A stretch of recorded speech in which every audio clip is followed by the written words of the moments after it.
What's going on, guys? Jason here, back to my channel. Tonight I'll be doing the review for Monday Night Raw, which was, last night already, but, yeah, it was kind of good. It was alright and all that stuff, so, whatever. But a lot of commercials, though. That was the lamest part of the show.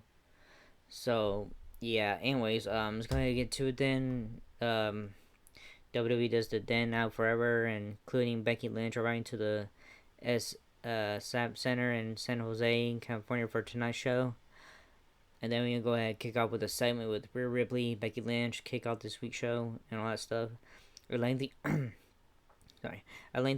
video package recapping Saturday's WWE Elimination Chamber Perth Premium Live event airs, and then we shoot live inside the SAP Center where Michael Cole and Pat McAfee welcome us to the show. Dominic Mysterio then comes out and introduces the WWE Women's World Champion. On that note, Ripley makes her way out and heads to the ring. She settles inside and welcomes us to Monday Night Mommy.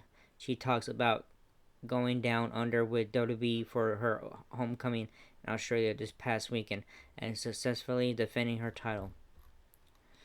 As she talks about her journey to WrestleMania 40, the theme for her opponent on the grandest stage of them all in 40 days in Philadelphia hits. Out comes Becky Lynch to a big pop. The man settles in the ring to chants of Becky, Becky, and then proclaims that the man has come around to San Jose. Lynch talks about heading to WrestleMania to fight Ripley. She says they both had a big weekend in Perth. She mentions how it was nice her family and hometown crowd got to see her win because now they don't have to travel all the way around the world to see her lose at WrestleMania. And Dum Dum tells Lynch, "No one talks to mommy like that." The man tells Dum Dum to pipe down, and if mommy doesn't make you, the man will. The man will. She talks about her many accomplishments in recent years and mentions how she's gonna add beating Rhea Ripley as if Lynch is done. She says, first of all, don't ever disrespect her Latino heat like that ever again. Ripley congratulates Lynch on winning the chamber match. She says it's about time she stopped disappointing her and family, doing something to get close to this level. She says Lynch thinks she's the backbone of this division. She mentions how mommy is always on top. The two stare each other down as Ripley's theme plays again. Excuse me.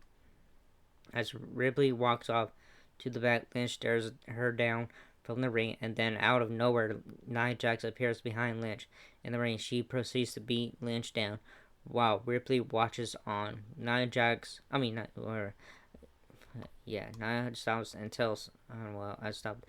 Stops and tells Ripley they are far from over. She hits a big leg drop to Lynch and then pulls her into the corner. She goes for her finisher, but officials run out. Alright, the first match is Sami Zayn versus Shinsuke Nakamura. The theme for Sami Zayn hits, and out he comes for our first match of the evening. He heads to the ring to a big pop from San Jose crowd as he prepares for his scheduled showdown against Shinsuke Nakamura. As he settles in the ring, we shift gears and head to a quick pre-match commercial break. When we return, Jackie Redmond catches up with fired up Nia Jax, who talks about attacking Lynch moments ago and how she's gonna do 10 worse than that to Liv Morgan, and they square off later tonight because it should be her at WrestleMania, not Becky. Nobody wants Nia Jax to win nothing. I'm tired of her. Alright, back inside the arena, the Rock violins play, and out comes the King of Strong Style for his scheduled match against the fanfare Sami Zayn. Cole talks us through highlights from Raw 2 weeks ago, where Nakamura beat Zayn after distraction from Drew McIntyre. As we turn live, Nakamura finishes up his ring entries, and then the bell sounds to get this one started. Nakamura comes out strong, but Zayn talks over as the action spills out to the floor. We see Zayn in control of things, but clutching his ribs in pain. That night, we head to a mid-match commercial break as our opening contest continues. Yep. Like, feels like 1 minute while watching it.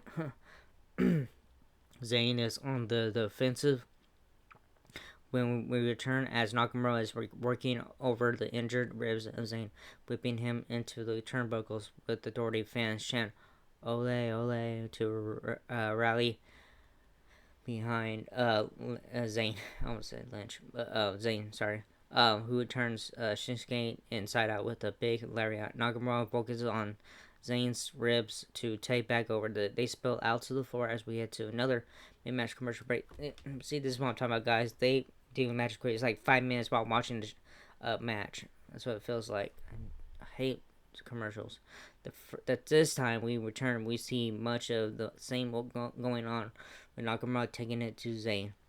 Zayn fights back with the Blue Thunder Bomb, but Nakamura takes over. Again, it connects with a Kinshasa for a close near fall. He hits another one, and Zayn still hangs there. Zayn fights back and hits a hell of a kick for the win. So the winner is Sami Zayn. Alright, next match is Chelsea Green versus Raquel Rodriguez. We see a veil package looking at the history of the rivalry between New Day and Imperium. After that, we see the digital exclusive segment of New Day getting ready for their street fight against Imperium for tonight's show. Back live, the theme for Chelsea Green hits, and out she comes to the ring announcer Samantha Irving doing her custom introduction as she sails in the ring for our next match of the evening. We head to a quick pre-match commercial break. When Richard Green is on the mic, and she mentions issuing a complaint to WWE management and says she is competing tonight and protests. She calls the Raw GM head Pierce and says she only lost the last chance battle royal last week because of his last minute decision to add Raquel Rodriguez. Green babbles some more about how Rodriguez got the special injury in the match and still went on to travel all the way to Perth to lose, like the local San Jose Sharks. The fans boo loudly. Green vows to prove Rodriguez is a loser, and then Rodriguez's theme hits for a big pot. Raquel Rodriguez makes her way down to the ring. MCAS be damned, and settles inside square circle for the women's singles showdown. The bell sounds. I'm pretty sure with this one. Within all of a minute or two, Rodriguez squashes Green and gets the win with her finisher. So yeah, the winner is Raquel Rodriguez. Alright, Jackie Redmond is backstage with Sami Zayn. She asks what it meant to finally get a win under his belt tonight against Shinsuke Nakamura. She mentions how they'd spoken the past couple of weeks and things haven't been going his way. Zayn says he can't even imagine what would happen if he lost tonight. Thankfully, he doesn't have to. And as he continues talking, Imperium walks by and stares him down. They keep walking, and then WWE Intercontinental Champion Gunther stops and grills him before walking past as well. Zayn looks at Gunther as he walks away, looks at Redmond and smirks. We head to their commercial break on that note. Alright. We have a segment here coming on. When we return from the break, Kathy Kelly is backstage with Cody Rhodes. The American Nightmare talks about issuing a challenge to The Rock and says he looks forward to his whatever this Friday night on WWE SmackDown. He then mentions his main event tonight against Grayson Waller. Back inside the arena, Imperium's theme hits, and out comes Gunther, accompanied by Giovanni Vinci and Louis Kaiser. Gunther talks about his record reign as IC champ and mentions potential opponents for his defense at WrestleMania 40. He names Sami Zayn, Chad Gable, The Miz, and R-Truth as names he's heard fans wanting to see. The Judgment Day theme hits. Out comes Damon Priest, Finn Balor, J.D. McDonald, and Dominic Mysterio. Priest gets in Gunther's face as the 7-man stand across from each other. We find out that the Judgment Day is looking to add the IC title to their collection. Dom steps forward, and there is a pull apart. Yeah, Gunther's gonna eat Dominic alive, man. He's gonna eat Dominic alive for next time when they see each other for the IC title. So yeah, Dominic ain't gonna win. Alright, next one is a street fight. New Day versus Imperium. As the Judgment Day walks off, Imperium hangs back and stays in the ring. We see the New Day walking backstage as we head to another commercial break. The scheduled tag team street fight is up next. When we return from the break, we see the Judgment Day walking backstage when Rhea Ripley approaches Dominic Mysterio and questions their decision to start an issue with Gunther and Imperium. Dom says he's got this. She says he better. The Judgment Day tells Dom he better go smooth things over with Mommy. As he goes to do so, he runs with Andrade Idolo. He tells him long time no see and says he'll see him around. We shoot back inside the SAP Center, where the New Day's theme hits. Out comes Kofi Kingston and Xavier Woods in jeans and San Jose Sharks hockey jerseys.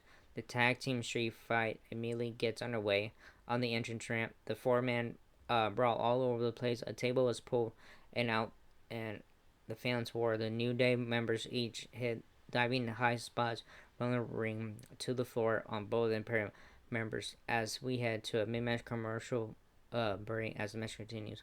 When we return, we return and see much of the same going on until Imperium begins taking over. Kaiser pulls a table out from under the ring and the crowd wars, so he puts it back under the ring and pulls out a chair. They over, uh, take back over, and set up multiple tables. We see Woods, put Imperium through a table. From there, the heel duo take over with Vinci pushing Kingston off the top, through another table on the floor, setting Vinci up for the win. In a very physical match afterwards, we go backstage and Chad Gable makes his pitch to Adam Pearce why he should get the IC title shot. The winners are Imperium. Next match is Zoe Stark and Shayna Baszler versus Indy Hartwell and Candice LeRae. Alright, Zoe Stark and Shayna Baszler made their way out to the ring for our next match of the evening. As they did, we shift gears and head to a quick pre-match commercial break. When we return, we see earlier today footage of Stark and Baszler complaining about Indy Hartwell and Candice LeRae getting a title shot at the Chamber plea instead of them. Now Hartwell and LeRae make their way out to the ring. The bell sounds and we see LeRae and Baszler kicking things off for their respective teams. LeRae jumps into the early offensive lead over Baszler and even knocks Starks off the apron. LeRae launches herself out to Stark on the floor. Back in the ring, she goes for a tornado DDT, but Baszler counters with a big knee and then takes over on offense. Hartwell tags in and fires up on offense, taking it to Stark, who also tags in for her team. Baszler ends up blind tagging and choking out Hartwell for the win. So the winners are Zoe Stark and Shayna Baszler. Alright, next segment coming out backstage, we see Drew McIntyre walking the hallways as Michael talks about him punching his ticket to WrestleMania 40 with the win in the men's elimination chamber match over the weekend. As he gets ready to come to the ring, we head to another break. When we return, we see R-Truth sitting by himself in his custom Judgment Day t-shirt. Walks DIY in the Miz. Still thinks they are the Generation X. They do Are you ready thing. Truth says he sees what they're doing, trying to regenerate something. He says that's what they are, Regeneration X.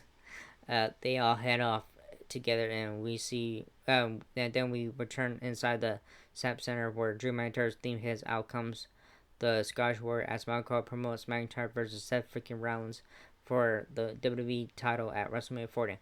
McIntyre talks about winning the chamber and mentions suffering a burst eardrum. He says a doctor told him he might not make it to WrestleMania. He says he told the doctor, "What do I look like? CM Punk?" Damn. I'm making it to WrestleMania. He then sits down and cross-legged like Punk to further taunt him. Man, that's crazy. He says he's got more business to deal with and calls out the WWE World Heavyweight Champion. On that note, the theme for Seth freaking Rollins hits and out he comes. As the fans sing along with his music, he talks about McIntyre getting the job done.